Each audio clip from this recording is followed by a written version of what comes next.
Guys, may kukwento ako sa inyo. Kahapon kasi dito, nagkakape ako dito. Dito mismo dyan, sa table niyan, nagkakape ako. Biglang medyo nahihiya ako. So, tapos maglalakad ako dito. Yan.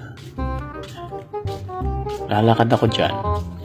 Kasi nahihina ako. Kahapon yan guys ha. Kahapon yung kinukwento ko, no. So, yan. Dyan sa may butas sana ako ihi. Dyan.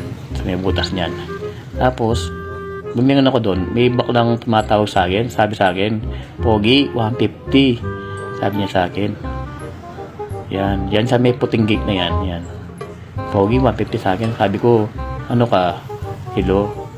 Yan yung puting gate na yan, oh. Ano ako, easy to get? Sabi ko, yan yung puting gate na yan. Kala niya easy to get ako.